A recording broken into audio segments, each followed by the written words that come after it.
for me personally, it's very important to have a second opinion, because if you are working on the cars for years and developing them and testing them on the Nürburgring and other racetracks and really putting a lot of effort in the car, you get more or less a little bit a single-minded view on the car, because you're a unity with this car during the development phase.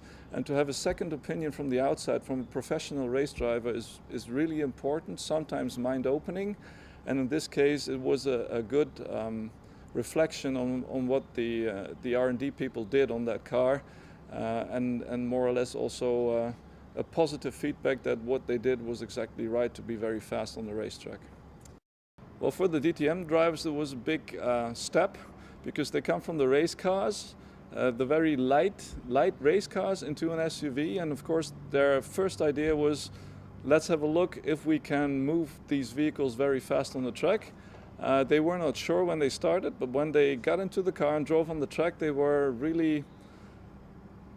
enthusiastic about the way the car behaves, the way the car handles, how easy it is to be very, very fast with these cars on the racetrack. And they have a very good feel for the vehicle dynamics and the way the vehicles can be moved, and it is just fun to watch them drive, and even more fun to drive with them. One of the most important things for me was that in this environmental, it was not possible to bring the car to a hot mode.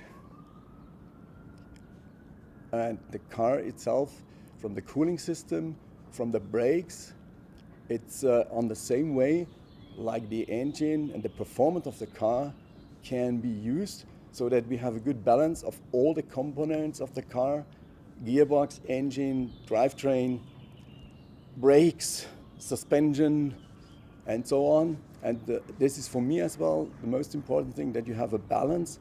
The sum of all the components should be better than all the single components. Yeah, one of the main feedback I remember was Shoei Hand, who told us just by coming out of the car, the engine pushes, it's unbelievable.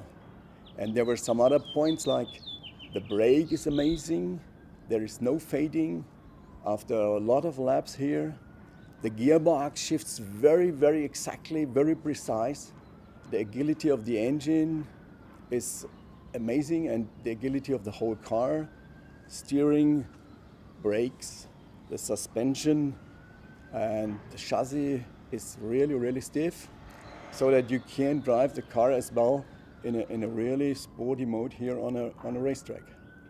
It made me proud, because to see them smile when they had the first contact here on this racetrack with the car, and to see how easy they could handle with the car, and how many pleasure they had by driving these cars here in 20 curves of the Circuit of the Americas. It was amazing to see how easy they handled with the car, and how emotional they came out of the car and explained us their experience about the driving. And this made us really proud, because we knew then the car is in the way like we expected to develop it.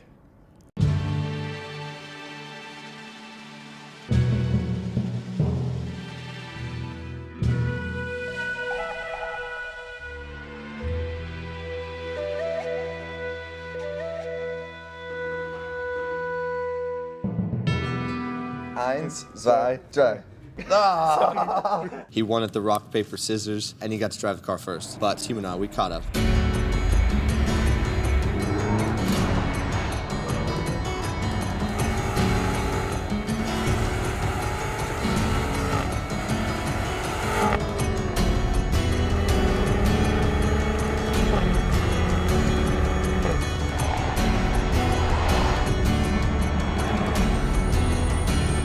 Schon Wahnsinn, wenn du so ein Auto hast, das so viel wiegt,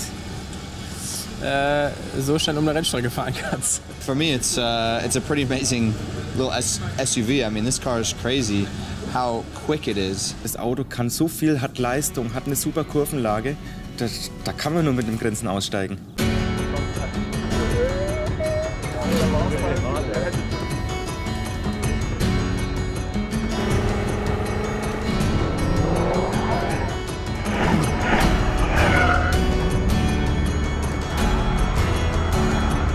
I think what's impressive is how you guys have been able to always build the BMW feel into every BMW I've ever driven.